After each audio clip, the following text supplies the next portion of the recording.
आप सबको जय मसीह की। मैं परमेश्वर का धन्यवाद देता हूँ आज की सुबह दिखाने के लिए। एक और दिन परमेश्वर ने हमारे जीवन में जोड़ दिया, हम परमेश्वर को कोटि कोटि धन्यवाद दें। मैं इस समय बेंगलोर में हूँ और मुझे अचानक कल बेंगलोर आना पड़ा, तो मैं एक बेटे के घर में ठहरा हुआ हूँ, तो वहाँ से मैं आज का वीडियो बना रहा हूँ। तो आज का जो संदेश है वो विश्वास और कर्म के विषय में है, क्योंकि कल जो मैंने वीडियो डाला था उसमें मैंने बताया था कि जो मेरा थंबनेल था वो था कि बचा लो अपनों को। तो एक बहन ने बहुत बड़ा मैसेज उसमें किया था कि बचाने वाला तो प्रभु है। फिर उन्होंने एक बात ये भी लिखी नीचे कि मैं आपका वीडियो नहीं देखती हूँ। तो कोई बात नहीं बहन, प्रभु आपको बहुत आशीष दे और प्रभु आपको समझ दे, बुद्धि दे, ज्ञान दे और वचन की गहराई आपको परमेश्वर बताए। तो मैं उसी विषय पर छोटी सी बात आज करना चाहता हूँ, इसीलिए बने रहिएगा मेरे साथ। छोटा सा वीडियो है, समझिएगा इस बात को, क्योंकि वचन के जो भेद हैं उन्हें समझना बहुत ज़रूरी है और ये भी जानना ज़रूरी है कि हमें बचाने वाला कौन है और क्या और किस प्रकार से हम बच सकते हैं। Praise the Lord. तो बने रहिए मेरे साथ। मेरा जो दूसरा चैनल है ट्रू पल्स, उसमें आज का सवाल है कि वो कौन सा नबी है, भविष्यवक्ता है, जिससे परमेश्वर ने कहा कि तुझे वैश्या से शादी करनी होगी। अगर आप जानते हैं तो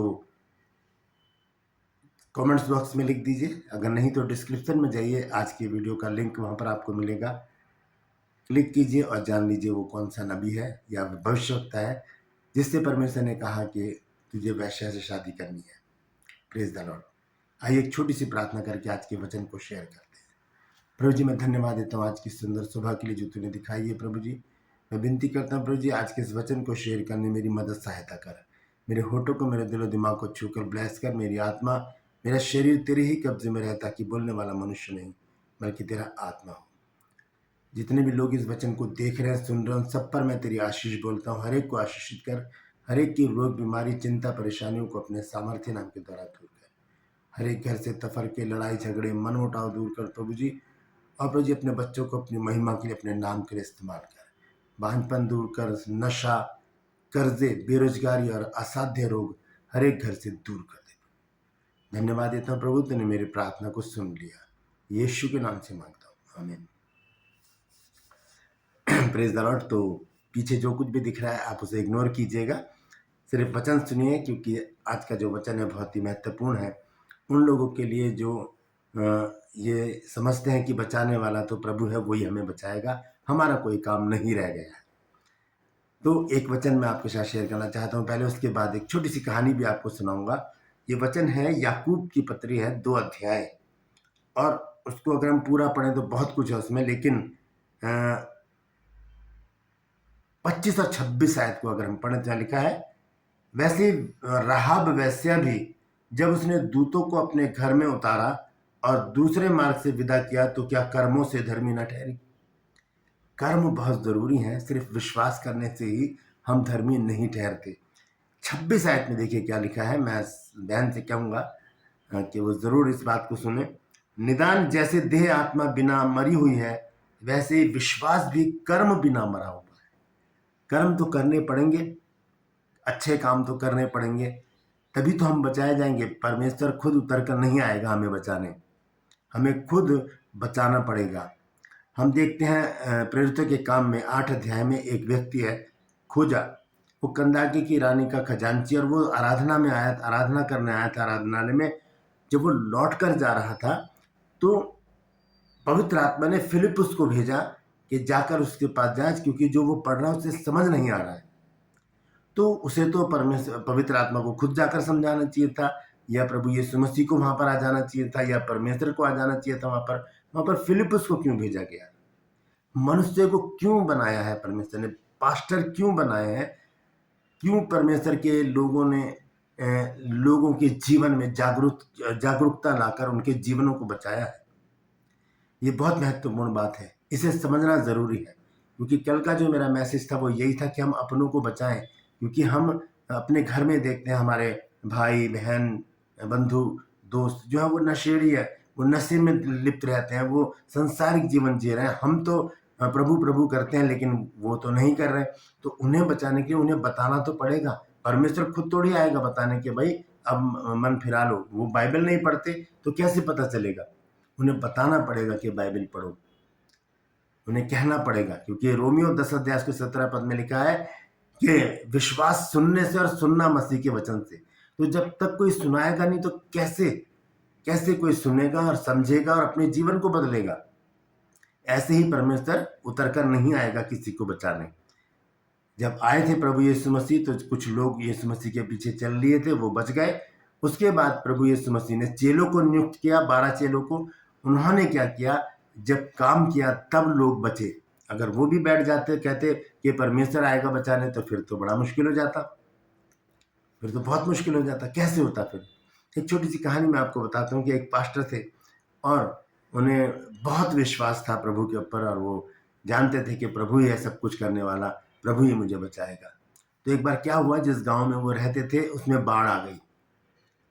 जब फ्लड वहां पर आया तो क्या हुआ कि वो घुटनों तक जब पानी था, तो इतने में एक नाव आई वहां पर और कहा कि पास्टर जी आ जाइए नाव में, क्योंकि जो बांध है, जो डैम है, वो जो टूट गया है, पानी बढ़ता चला जा रहा है और आपको मुश्किल हो जाएगी, आप जल्दी से नाव में आ जाइए।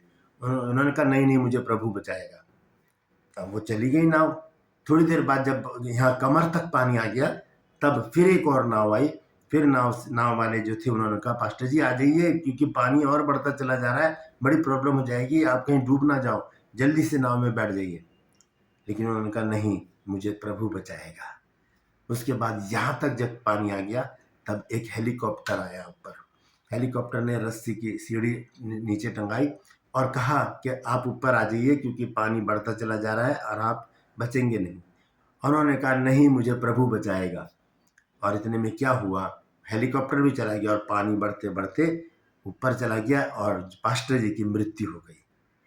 और जब वो प्रभु से मिले, ये कहानी है, और जब वो प्रभु से मिले तो प्रभु से कहा कि प्रभु मैं तो बहुत बड़ा विश्वासी था, मेरा तो विश्वास तुझ पर था, मुझे तो इतना विश्वास था कि तू मुझे इस बाढ़ से बचाएगा। तो प्रभु ने कहा कि मैंने बचाने के लिए 2 नाव भेजी थी और एक हेलीकॉप्टर भेजा था, तुमने उनको यूज क्यों नहीं किया? मैंने ही भेजा था उन्हें बचाने के लिए, कोई और नहीं था जो वो भेजता। मैंने ही बचाने के लिए भेजा था। मैं नहीं आता, क्या मैं आता तुम्हें वहां पर उठाने? मैंने तो एक जरिया बनाया है। परमेश्वर एक जरिया बनाता है मनुष्य को बचाने के लिए, और उस जरिए के जरिए ही हम लोग बचते हैं। क्योंकि अभी जो कहानी मैंने सुनाई है उसमें एक पास्टर का विश्वास है, लेकिन कर्म नहीं कर रहे हैं। वो कर्म करते नाव में चढ़ जाते, कर्म करते रस्सी पकड़ के लटक जाते तो बच जाते। तो ऐसे ही तो बचाया जा सकता है। मनुष्य मनुष्य को बचा सकता है प्रार्थना करके, मनुष्य मनुष्य को बचा सकता है उसको वचन सुनाकर। नहीं तो क्या है, सब अपने घर में बैठ जाए। क्यों लोग प्रचार करते हैं दूर दूर जाकर? क्यों आज फेसबुक और यूट्यूब जो है वो परमेश्वर के लोगों के प्रचार से भरा पड़ा है? क्यों लोग इतनी मेहनत कर रहे हैं? ऐसे ही बचे जाएंगे लोग, परमेश्वर बचा लेगा सबको, है ना। जिस बहन ने लिखा है ऐसे कि परमेश्वर है बचाने वाला हमारे भाई को, बहन को। कैसे बचा लेगा परमेश्वर? जब तक हम उन्हें नहीं बताएंगे, जब तक हम उनके पास नहीं जाएंगे, जब तक हम उन्हें वचन नहीं सुनाएंगे। क्योंकि वो तो बाइबल पढ़ते नहीं, तो कैसे पता चलेगा उनको कि कैसे बचना है? जैसे मैंने खोजा के बारे में बताया, वो पढ़ रहा है लेकिन समझ नहीं रहा, समझाने वाला भी कोई चाहिए। मैं जब बाइबल क्लास लगाता हूँ तो मैं बच्चों से एक सवाल जरूर पूछता हूँ कि बताइए तिरंगे में कौन कौन से रंग होते हैं? तिरंगे में कौन कौन से रंग होते हैं? तो तिरंगा जो हमारे दिमाग में बसा हुआ है, हम वही बताते हैं कि ऑरेंज, वाइट और ग्रीन। फिर वो कहते हैं बीच में एक चक्कर भी होता है नीले या काले रंग का। तो ये सवाल जो है वो सही है, लेकिन जवाब उसका गलत है। तिरंगा का मतलब होता है 3 रंग वाला। 3 रंग होते हैं उसमें, कोई से भी हो सकते हैं, काला पीला सफेद, हरा नीला पीला, ये हो सकते हैं। लेकिन तिरंगा जो है वो हमारे दिमाग में बसा हुआ है, क्योंकि वो हमारा राष्ट्रीय ध्वज है, वो हमारा नेशनल फ्लैग है, इसलिए वो हमारे दिमाग में है। लेकिन उसमें 4 रंग होते हैं, 3 रंग होते हैं, ऑरेंज, व्हाइट, ग्रीन, और नीचे जो बीच में जो चक्र होता है वो भी होता है, उसमें भी तो कलर होता है। तो वो तो 4 कलर हो गए। लेकिन तिरंगा जो है वो हमारे दिमाग में बसा हुआ है, इसलिए हम वो 3 रंग ही बताते हैं। 3 रंगों में कोई से भी रंग हो सकते हैं। तो इसीलिए हमें समझाने वाला, बताने वाला, रास्ता दिखाने वाला एक होना चाहिए जो हमें रास्ता दिखाए। और वो कौन है? वो मनुष्य है। परमेश्वर ने मनुष्यों को इसलिए बनाया है। क्यों चुना है लोगों को? क्यों लिखा है बाइबल में कि बुलाए हुए तो बहुत है लेकिन चुने हुए थोड़े हैं? क्योंकि जो चुने हुए लोग हैं वो लोगों को जा जाकर बताएं कि स्वर्ग का राज्य निकट आ गया है। जब प्रभु यीशु मसीह अपनी सेवकाई में थे तब उन्होंने 12 चेले नियुक्त किए और फिर उनको भेजा कि जाकर जो इज़राइल के खोए हुए लोग हैं उनको जाकर सुनाओ, प्रचार करो और उनको बताओ। सबसे बड़ी बात क्या है? मत्ती 28 अध्याय और उसका 19 और 20 पर देखिए, वहां पर क्या लिखा है। मत्ती रचित सुसमाचार उसका 28 अध्याय और उसका 19 और 20 पद लिखा है, इसलिए तुम जाकर सब जातियों के लोगों को चेला बनाओ और उन्हें पिता, पुत्र और पवित्र आत्मा के नाम से बपतिस्मा दो और उन्हें सब बातें जो मैंने तुम्हें आज्ञा दी है मानना सिखाओ, और देखो मैं जगत के अंत तक सदैव तुम्हारे साथ हूं। तो ये चीज तो ये तो आज्ञा है प्रभु यीशु मसीह की। वो तो कहते हैं कि जाकर ऐसा करो। तो हम क्या घर में बैठे रहें कि अपना आप बच जाएंगे, परमेश्वर आकर बचाएगा हमको? ये गलत धारणा मेरी बहन। आपको, आप चाहे मेरे मैसेज देखें ना देखें मुझे कोई फर्क नहीं पड़ता, क्योंकि मैं तो सच्चाई का प्रचार करता हूं और मेरी एक मुहिम है कि जिद है सच को फैलाने की। जो सच को सुनेगा वही बचाया जाएगा। Praise the Lord. मैं आपका विरोध नहीं कर रहा। परमेश्वर आपको बहुत आशीष दे। परमेश्वर आपको इतनी आशीष दे कि आप रख रख के भूल जाए कि कहां पर है। लेकिन वचन को आप इग्नोर ना करें, निगलेक्ट ना करें, वचन के विरोध में ना खड़ी हो जाए, क्योंकि परमेश्वर के हाथों में पड़ना बड़ी भयानक बात है। Praise the Lord. तो मैंने आज जो ये वचन दिया है ये इसलिए दिया है क्योंकि विश्वास जो है वो कर्म के बिना मरा हुआ है। बाइबल बताती है, मैंने बता दिया आपको अभी याकूब की पत्री 2 अध्याय में। तो ये वचन जो है यह हमें ये बताता है कि बचाने वाला परमेश्वर है, लेकिन वो मनुष्यों को भी हमारे लिए खड़ा करता है कि वो हमें आकर समझाएं, बताएं कि बाइबल पढ़ें, प्रार्थना करें, आराधना करें, संगति में रहें, ताकि आने वाली प्रॉब्लम से, मुसीबतों से, प्राकृतिक आपदा से हम लोग बच सकें। Praise the Lord. परमेश्वर इन वचनों के द्वारा हम सबको आशीष दे। इस वचन को शेयर कीजिए ताकि और भी लोग जो इस तरह की विरोध की बातें करते हैं उनकी भी आंखें खुलें और वो भी बचाए जा सके। ट्रू पल्स में आज का सवाल है कि वो कौन सा नबी है जिससे परमेश्वर ने कहा कि तुझे वेश्या से शादी करनी होगी। डिस्क्रिप्शन में जाइए, वहां पर आज का लिंक मिलेगा और उसे क्लिक कर लीजिए और जान लीजिए कि वो व्यक्ति कौन है, वो भविष्यवक्ता कौन है। मेरे साथ मेरी मुहिम में शामिल हो जाइए। जिद है सच को फैलाने की। Praise the Lord. आज के लिए बस इतना ही। फिर मिलूंगा एक नए संदेश के साथ, एक नया वीडियो लेकर। तब तक के लिए मुझे इजाजत दीजिए, लेकिन अपना और अपनों का ख्याल रखिए और वचन पर विश्वास कीजिए। ये मत देखिए कि प्रचार करने वाला कौन है। प्रचार करने वाला कोई भी हो सकता है, लेकिन महत्व दीजिए सिर्फ और सिर्फ परमेश्वर के जीवित वचन को। Praise the Lord. परमेश्वर आप सबको आशीष दे।